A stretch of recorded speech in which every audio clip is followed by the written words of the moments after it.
James,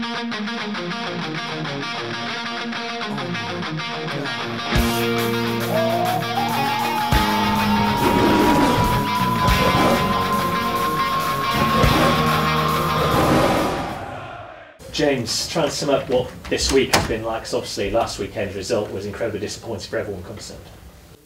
Yeah, I think the result against Burnley took a little bit longer to get over than, you know, maybe some defeats that you experience. I think the results that went the way they did at the weekend made it harder to take, but I think the most disappointing thing for us was the way we performed. We got ourselves into a really good position with the victories against Palace and Liverpool, so to perform the way we did against Burnley, it has took a good few days to get over that. Was there some fairly straight talking up at the training ground at the start of the week? Yeah, you know, I think you'd expect that. We all want to stay in this division, no more than the gaffer does. So yeah, he had a few harsh words to say, but I think we've got, you know, a fairly honest group of lads here, and you know, it wasn't anything that we knew ourselves. The performance on Saturday wasn't good enough, and especially after how we performed against Palace and Liverpool, like I say, it was really disappointing. The thing is, I guess, if you're looking for a positive spin on things, is that regardless of the Burnley results, with results going the way they did elsewhere, you'd have still needed to get a result this weekend. Yeah, exactly. You know, like I say, after the victories that we had, I think after Liverpool we were all optimistic and fairly confident that it was nearly job done. But yeah, you couldn't predict the last 2 weeks. Everybody winning around us, and like you say, even if we had got a result against Burnley, we would have still needed one on Saturday anyway. With that in mind, then, what's the mood like ahead of this trip to Tottenham? Yeah, it's optimistic. It has to be. We know there's 2 games left, and you know there's no more time left, so we have to go out there and get a result. The pressure maybe is off us a little bit because it is out of our hands now. So yeah, it's optimistic. Like I said, we all want to stay here, and we know we have to get results to do that. Obviously, Tottenham had a good season. Harry Kane's had an outstanding season. What sort of problems does a player like that pose for you as a defender? Goals. He scored a lot of goals, and if you've got a goal scorer in your team, you know it's always going to be difficult to play against because he gets one chance and you're in trouble. So if we can limit him to chances and keep it tight like we've shown, if we get clean sheets, we can win games. So it'll be difficult. He's had a really good season, and you know he's fully deserved his England call up. But you know, I'm confident the lads that we've got here in the defence can handle it.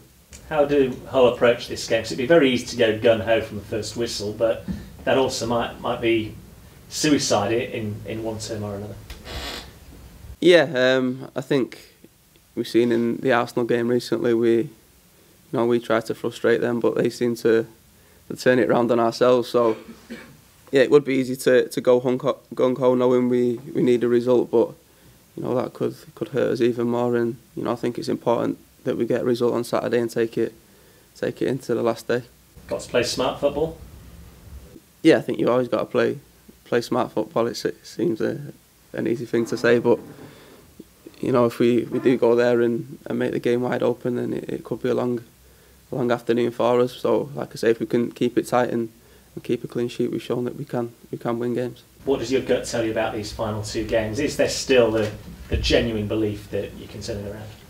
Yeah, of course there is. I think the performances that we showed against Palace and Liverpool show that we can beat good teams in this division, and not only beat them, we were probably the better team on both occasions. So you know I'm still very confident in the ability that we've got in the changing room and the fact that we can beat better teams in this league.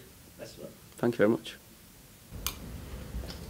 You've experienced the other kind of pressure as well, trying to get into the Premier League. So, you know, you're no stranger to kind of these pressure situations. Obviously, this is a different type of pressure, but it might stand you in good stead for these 2 final games.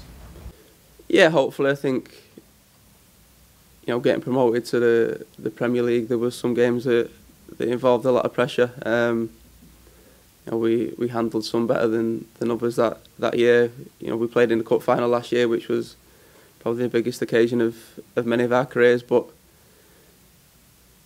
I think on Saturday we've shown also that the pressure can get to us, and that was the most difficult thing to to take as a professional. You're paid to do a job, and we struggled to do that on Saturday, which was really disappointing. But we have been in this situation many times before, and hopefully we can take that experience and get the victories we need.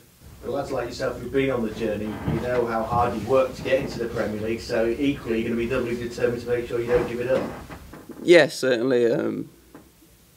To get to the Premier League was really difficult. It was hard work, and teams that go down from the Premier League don't always come straight back up. So it's not a situation I want to be in again. I believe I'm good enough to play in the Premier League, so I'll be trying my hardest to keep us there.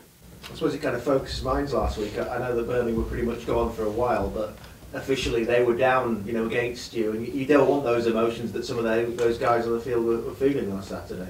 No, of course you don't. I think for me the biggest fear is failing.